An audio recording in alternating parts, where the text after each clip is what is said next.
Olá pessoal, estamos de volta aqui para dar sequência na nossa disciplina de estrutura de dados. Hoje nós iremos trabalhar com vocês o conteúdo de pilhas, que é uma continuidade do que nós já temos estudado até aqui. Nós vimos vetores, vimos listas lineares e agora nós vamos aplicar as listas lineares com o uso de pilhas.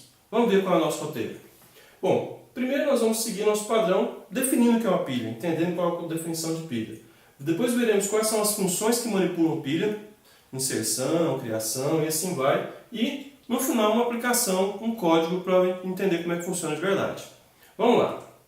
Bom, primeiro, o que é uma pilha? Tá? Uma pilha é uma lista linear, ok? Até agora nós tínhamos visto até agora, com regras de uso específico. Ou seja, é uma lista linear, só que ela tem algumas regras que devem ser seguidas.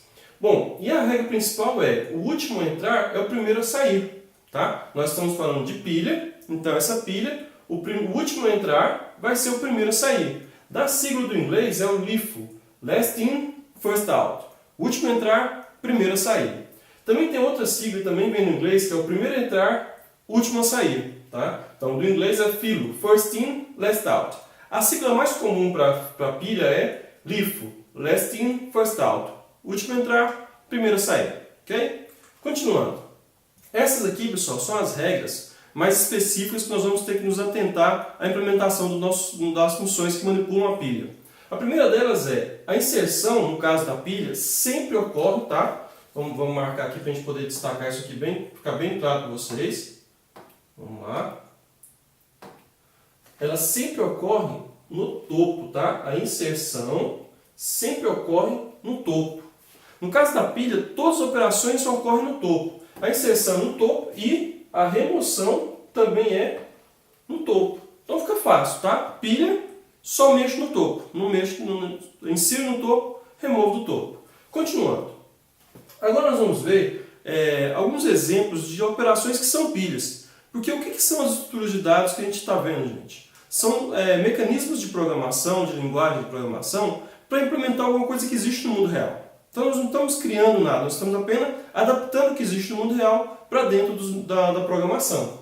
Então nós temos, por exemplo, uma pilha comum, que é a pilha de pratos, aquela que fica lá na pia da cozinha que ninguém quer lavar. Então nós temos um exemplo, as pilhas eu vou colocando sempre no topo e se eu precisar remover, eu tenho que tirar do topo, se eu não fico tirando o prato de baixo, que é mais difícil, né? Eu tiro sempre o que está no topo e vou dando usabilidade a ele.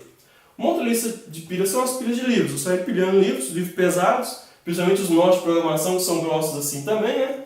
Então a gente coloca um em cima do outro, na hora de remover eu tiro do último que eu coloquei para o primeiro. Um outro exemplo, pilha de cartas de baralho. A gente faz embaralha o baralho, na hora de distribuir a gente tira sempre do topo da pilha de baralho de cartas também.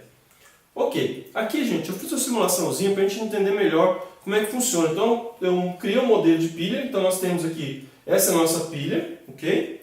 Aí eu tenho aqui 3 variáveis de controle, 3 situações, topo, que me diz qual é o topo. Esse valor -1 é um valor especial, ele é utilizado para dizer que a pilha está vazia, tá? Então, quando o topo está -1, quer dizer que a pilha está vazia. Por isso, a situação vazia está sim, e a situação cheia está não, ou seja, a pilha não está cheia, tá? Ela está vazia. Então, eu vou pegar o prato e vou colocar dentro da pilha. Então, ao empilhar, ou seja, eu acabei de fazer um processo de empilhar ele, o meu topo passou a ser 0 e a pilha não está mais vazia. Assim eu vou fazendo, vou empilhar mais um prato. O topo é 1, tá? Começando, lembrando que em programação a gente usa 0. Então, 0, 1, 2, 3, 4. Empilhei 4 pratos, o topo é 4. Opa, olha o que aconteceu quando eu cheguei na capacidade máxima da pilha. Topo 4, cheio igual assim, a pilha está cheia, quer dizer que eu não tenho condições de empilhar mais. É o limite da pilha, tá? Bom, vamos então desempilhar. No processo de desempilhar, eu vou tirar da pilha agora. A seta em 2 sentidos, eu tirei da pilha e o topo passa a reduzir. Então agora eu tirei o prato que estava na posição 4, tirei da posição 3, da posição 2, da posição 1. Veja que eu tenho um prato na posição 0, ó. Topo 0, vazia está não, cheia está não. No próximo ato que eu mandar desempilhar o último prato, nós vamos ter a situação da pilha vazia. O topo passou a ser -1, ou seja, não tem mais nada na pilha, está vazia. E a situação vazia passa a estar sim. Então a gente consegue entender como é que funciona a pilha. Eu coloco itens e removo na ordem inversa que eu coloquei. Ou seja, quando eu coloco um item no topo, eu só removo do topo. Sempre mexendo no topo da pilha. Continuando. Certo, agora que nós vimos a operação básica dela, vamos colocar um pouco mais de ordem nisso, conhecendo para que eu posso aplicar o conceito de pilhas. Nós temos isso, por exemplo, na calculadora para expressões matemáticas. Tá? O pilha é muito utilizado para poder fazer a checagem de parênteses, de chaves, nas operações de matemática. Então, ele é uma estrutura que é usada para você colocar os parênteses que foram abertos, e quando você remove, tem que ser exatamente o que abriu. Se você abriu uma chave, você coloca na pilha. Você fechou a chave, o que você tirar da pilha tem que ser o abre-chave. Se não bater, ele não vai estar certo. Retirada de mercadorias de um caminhão de entrega. Quando você preenche, coloca as mercadorias dentro de um caminhão, você coloca o primeiro que vai para o pacote que você colocou, será o último pacote que será removido. Mecanismo de desfaz do Word.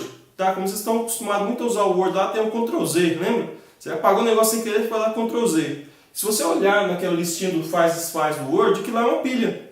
Ou seja, a última ação que você fez está no topo da pilha. A primeira está lá embaixo na pilha de execução. Tá? Mecanismo de navegação das páginas. Quando você vai acessar uma página, acessar outra página, quando você clica no botão voltar no navegador, o que acontece? Você volta para a última página que foi acessada. E assim a penúltima. Ou seja, onde eu estou manipulando? O topo de uma pilha. E, por último, um exemplo que a gente vai trabalhar na linguagem de programação mais à frente um pouquinho é a conversão de números decimais para binário. Vocês já viram isso em uma disciplina para trás no nosso curso. Vocês vão ver o tanto que fica fácil quando a gente faz isso na programação. Vamos dar sequência.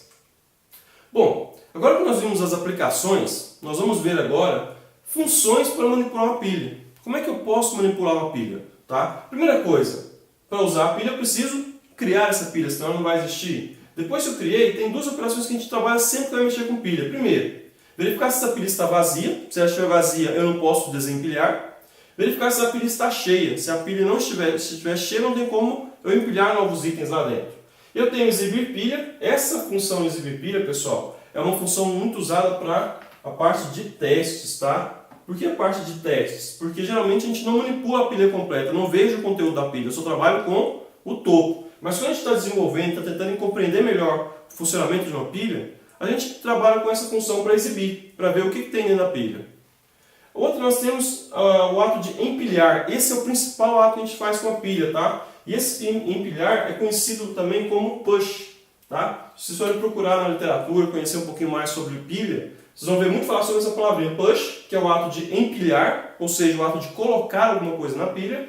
E o outro ato é o pop. Então vocês vão falar muito de push-pop. Push, colocar item na pilha. E pop é desempilhar o elemento, ou seja, remover o elemento da pilha. Lembrando sempre que o empilhar eu empilho no topo, desempilhar eu desempilho do topo, sempre que eu estou trabalhando com pilha. E eu tenho uma outra operação muito comum também, que é mostrar o elemento do topo. Porque veja bem, o empilhar você coloca o elemento dentro da pilha. O desempilhar você tira o elemento da pilha e recebe esse elemento para trabalhar. O mostrar o elemento no topo da pilha, você não tira o elemento do topo da pilha. Você olha para ele, o elemento da pilha é esse daqui, e pega uma cópia dele para você trabalhar. Mas o elemento continua no topo da pilha. Bom, esse aqui, pessoal, vai ser o registro que nós vamos utilizar para trabalhar com pilha, para agrupar as informações de uma pilha, numa estrutura só. Então esse registro ele vai ser composto por um inteiro topo, que vai ser a variável inteira que controla para a gente onde é que está o topo da nossa pilha, e um vetor de dados. Tá? Então a representação, quando a gente cria o vetor de dados no texto daqui, que é o topo, começa com -1, e o dado. Quando eu crio um registro, lembra? Eu aloco as variáveis que são normais, inteiro, string, booleano. Vetores não são alocados quando eu crio a estrutura, são alocados quando eu instancio ou inicializo o vetor. Então quando eu inicializar o vetor, eu vou ter a estrutura nesse formato aqui, ó, o topo e as posições do vetor que foram criadas para alimentar a nossa pilha. Aqui a pilha está crescendo para a direita, tá, pessoal? Mas isso não é indiferente. O conceito de pilha é eu só mexo na última posição que eu estou trabalhando. Ou seja, o topo aqui é -1, quer dizer que não tem nada. Se eu for colocar alguma coisa, eu vou colocar na posição 0. O 0 é o topo da minha pilha, tá? Basta você pegar isso aqui e colocar em pé que você vai perceber a mesma situação.